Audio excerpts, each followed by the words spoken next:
Sensational news, Trump has played a trump card that will put pressure on Putin. The White House is no longer talking to Moscow. What a twist. Armenia has struck at the Kremlin from behind its back. A course set for the destruction of dictatorship. Belarus has joined in. Lukashenko has thrown his friend to the mat. Is Minsk now without Moscow? Unexpected. The Far East has set sail on its own.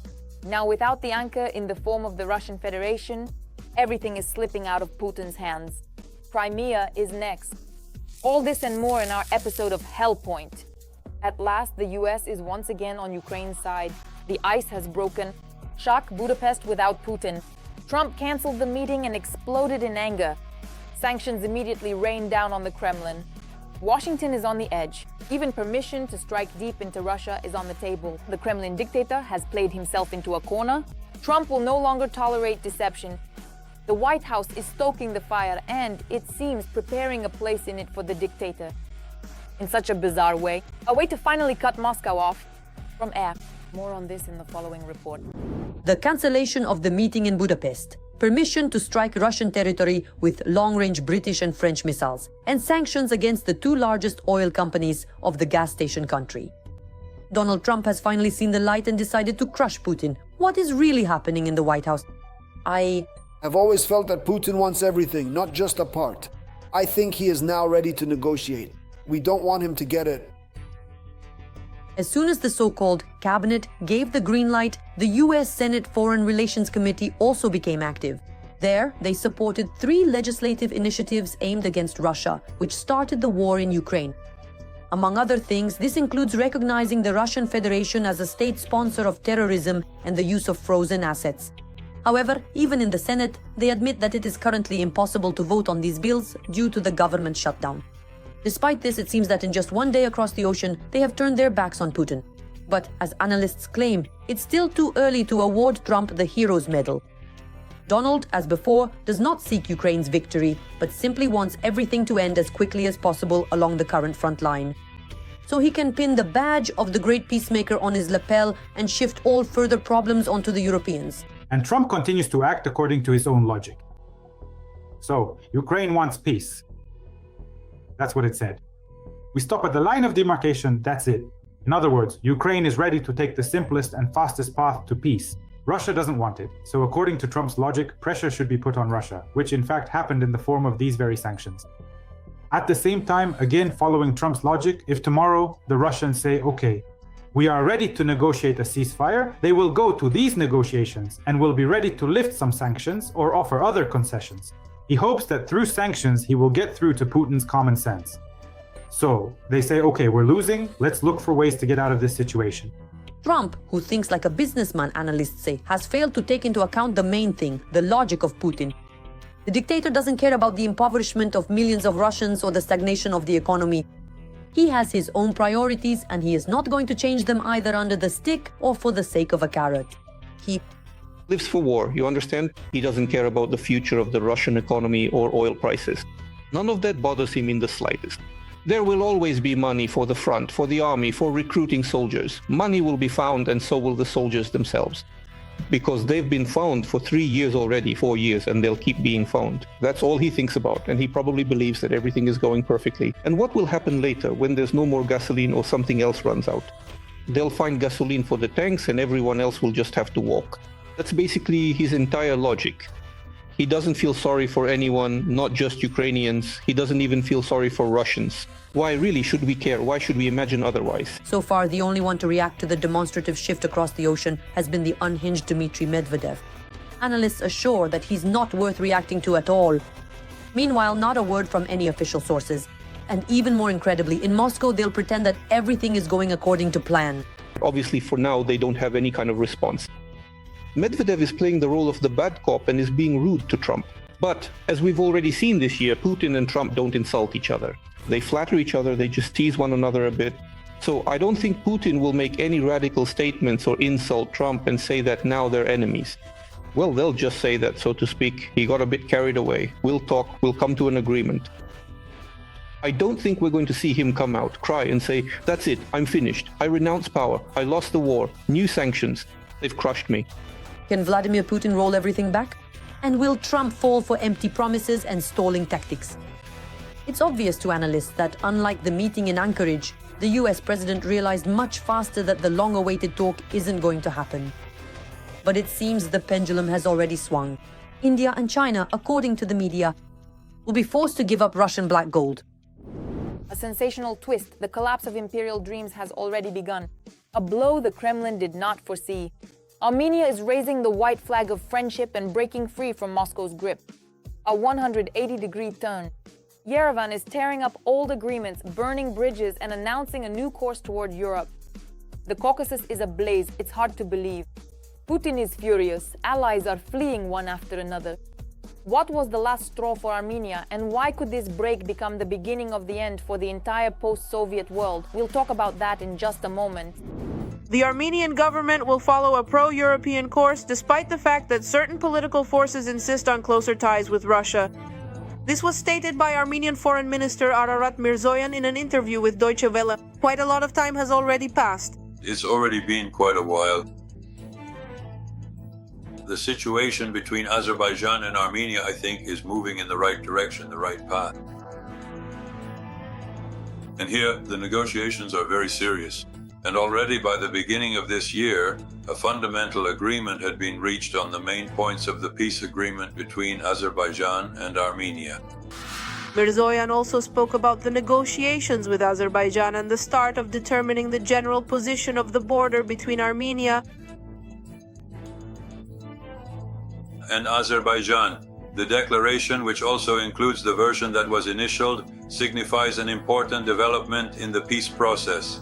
A document concerning peace between Azerbaijan and Armenia was initialed, representing a meaningful step toward improving relations and fostering dialogue between the two countries. For the first time in 35 years, Kazakh grain was delivered from Azerbaijan to Armenia. A positive trend toward peace was also noted by the president of Azerbaijan, Ilham Aliyev.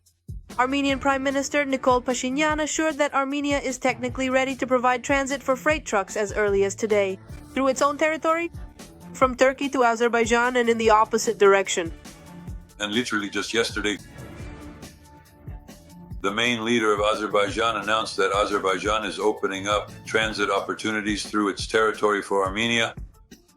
And then we became acquainted with the statement from the Armenian side. The main leader of Armenia stated that Armenia's territory is also open for transit shipments from various countries to Azerbaijan.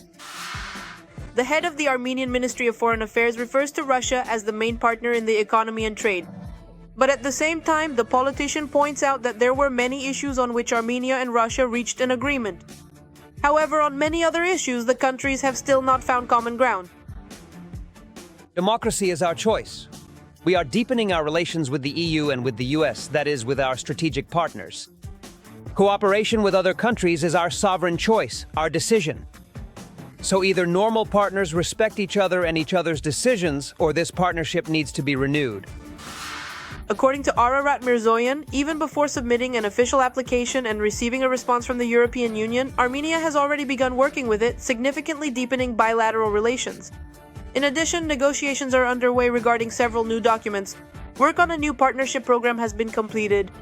It will be signed within the next 3 months. Every voice matters. Join our community, support independent journalism and help us bring you the truth from Ukraine.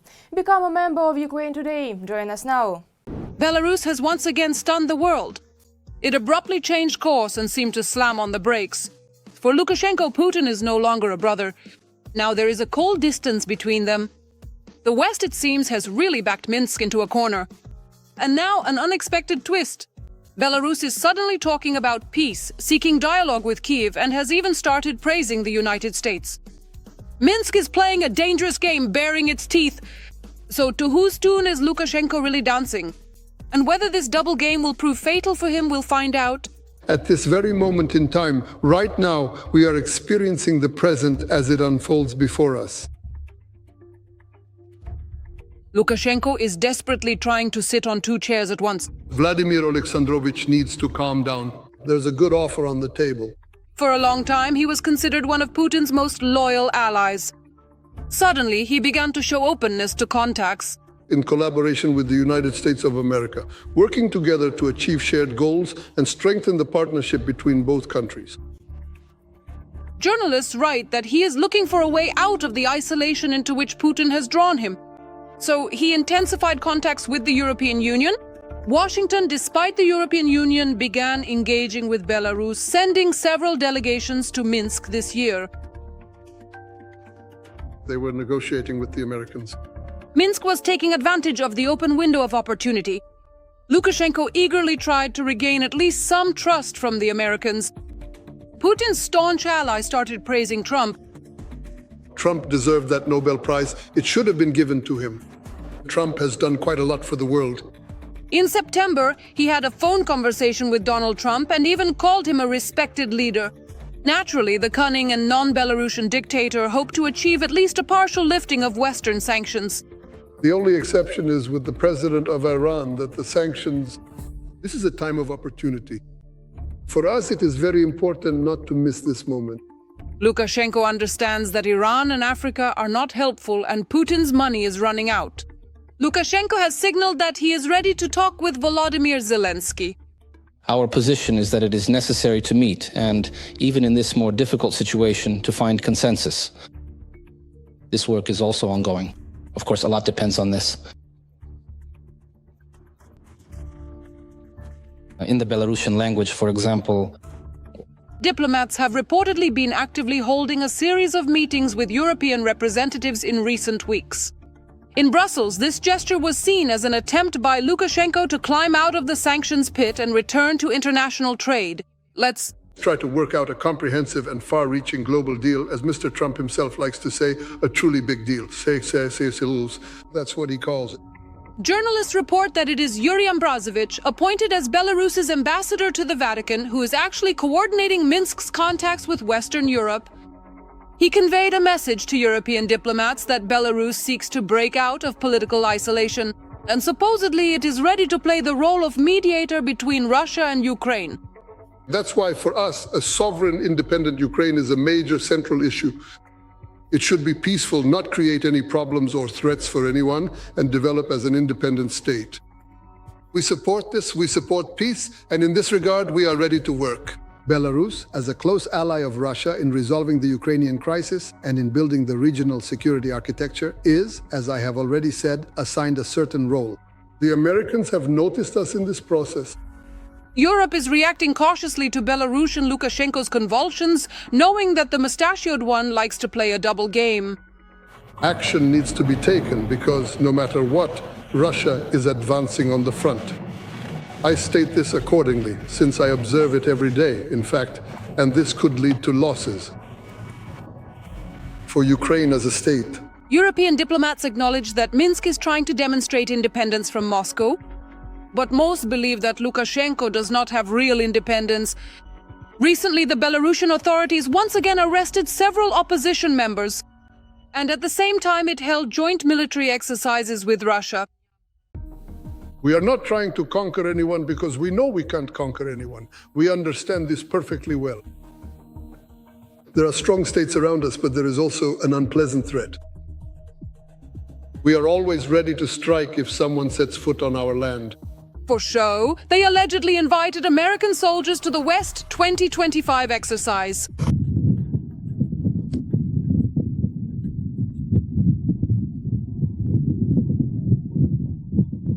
While telling the US about his peaceful intentions, Lukashenko is playing along with Putin.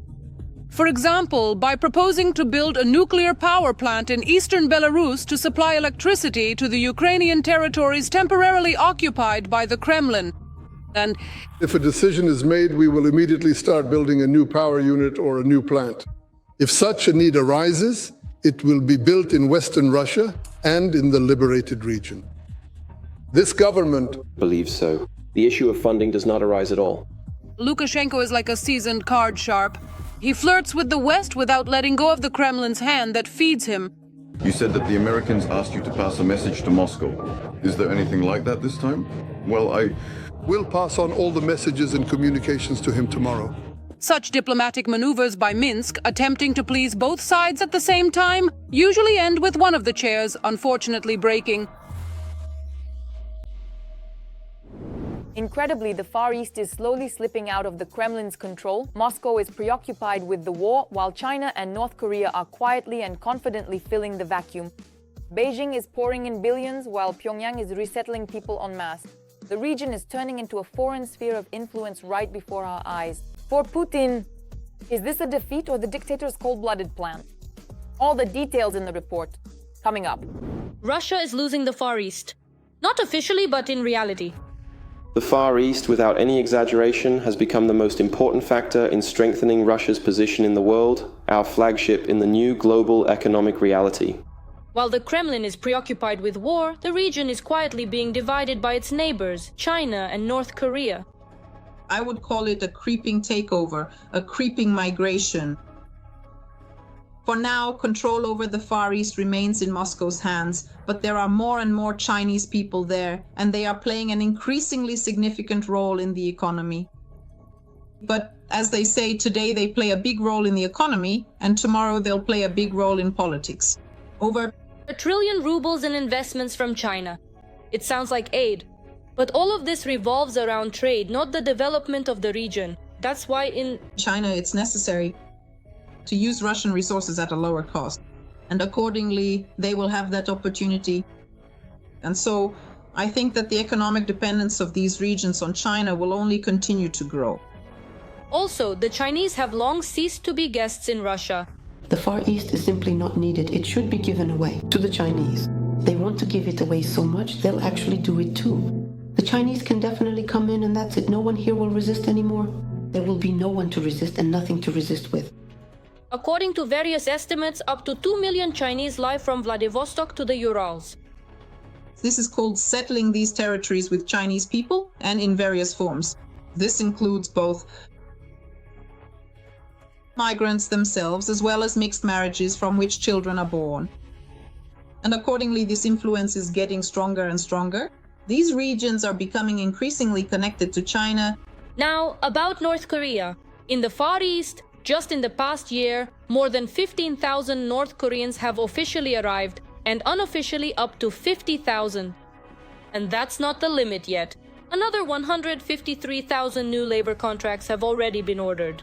Russia doesn't have enough of its own workforce today because so many people have been killed in the war. And after spending a considerable amount of time carefully examining all the available evidence, reviewing the data from multiple sources, and reflecting on the various possibilities that could explain the situation, I have finally reached a conclusion. Through this process of thorough investigation and thoughtful analysis, I have come to realize something important. So it turns out that Moscow has handed over the region for temporary use. But why is that?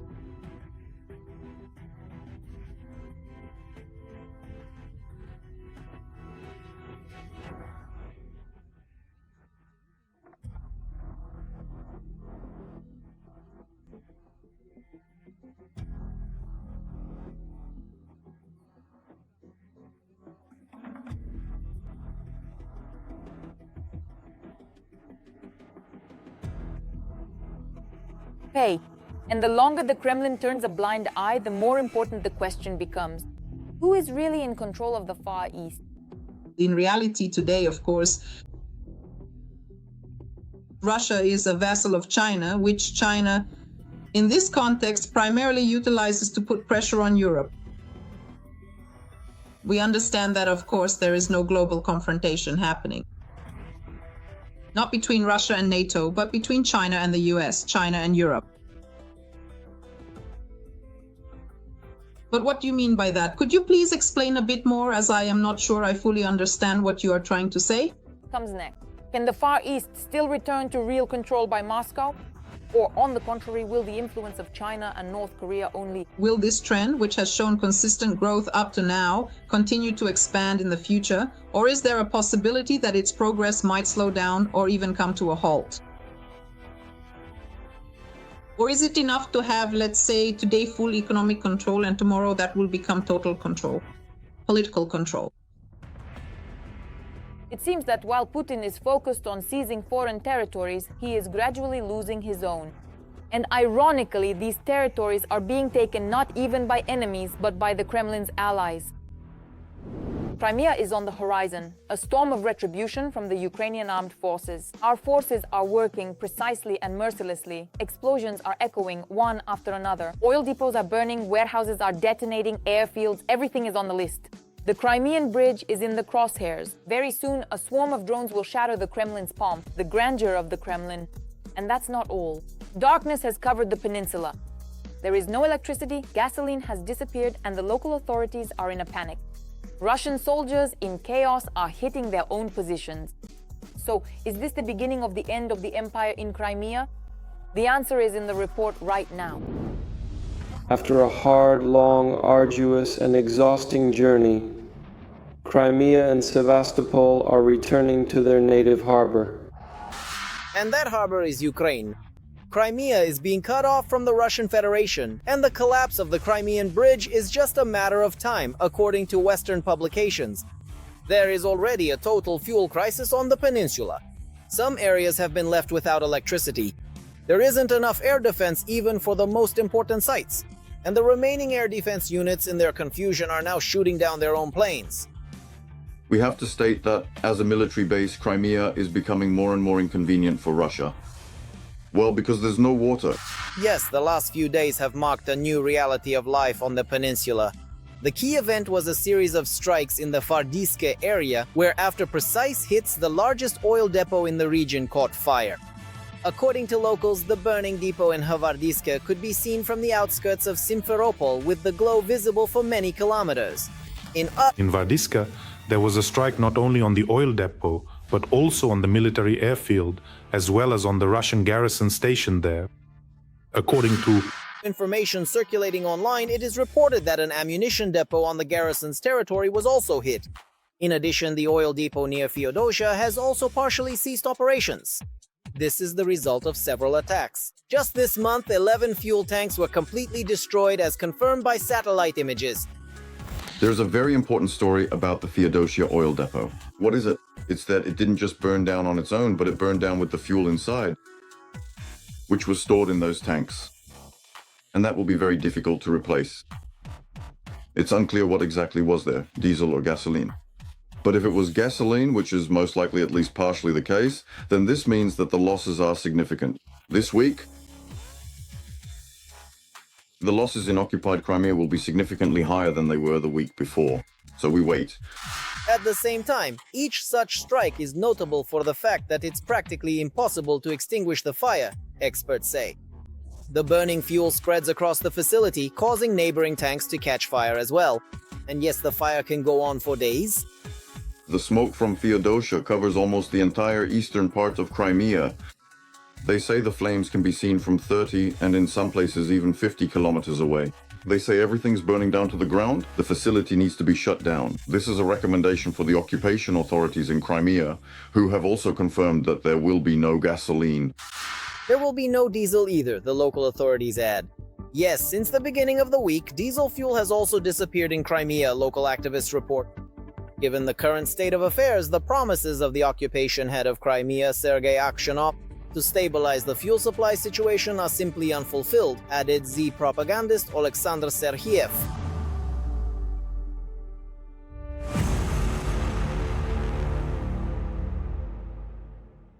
At the same time, the authorities are desperately trying to conceal the real picture of what is happening in Crimea. Thus, just over the past weekend, employees of the Ministry of Internal Affairs drew up at least 4 administrative protocols against residents of the peninsula for posts on social media. People in particular were outraged by the lack of fuel. Notably, the Russians themselves are partly helping the Ukrainian armed forces to identify targets in Crimea. Experts have analyzed that you can currently find them simply by opening maps on the screen or on the display of your device. The internet is a global network that connects computers and devices, allowing people to communicate, share information, and access resources from anywhere in the world.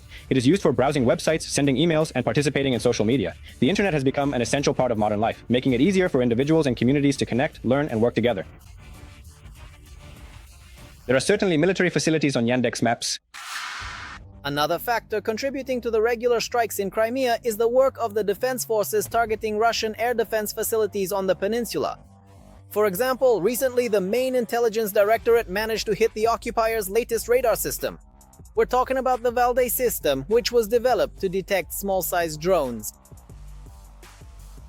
The security service of Ukraine continues to systematically reduce the enemy's military, logistical, and economic capabilities to take action, both in occupied Crimea, in other occupied territories, and even on Russian territory itself. But Crimea suffers the most because the air defense system in Crimea was deliberately destroyed, reducing their ability to defend themselves. And now we're working as if inside the body. By the way, so that the occupiers in Crimea don't get the idea that everything will go back to normal along with the oil depots and the military equipment, the armed forces of Ukraine haven't forgotten, nor have they forgotten about the equipment that supplies electricity to Russian bases. In several regions of the peninsula, Ukrainian defenders have organized blackouts. Several electrical substations in Crimea were put out of commission overnight.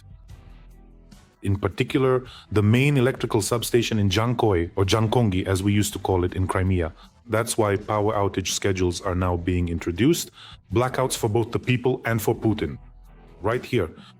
Once again, it's being shown very clearly that if he continues to strike Ukraine's energy infrastructure, the occupiers in Crimea will be left without electricity and fuel. And here's the cherry on top. During one of the latest attacks, the Russian air defense crews got so nervous that they started firing at everything in sight. As a result, one less Russian fighter jet worth about $50 million. And during the nighttime, attacked by Ukrainian drones. Russian forces shot down their own Su-30 SM aircraft. This happened right in the area of the Fardiske airfield. At the same time, there is no positive outlook for the occupiers regarding air defense. Analysts note that recently there have been more strikes on Russian territory, prompting a decision to partially redeploy air defense systems from Crimea back.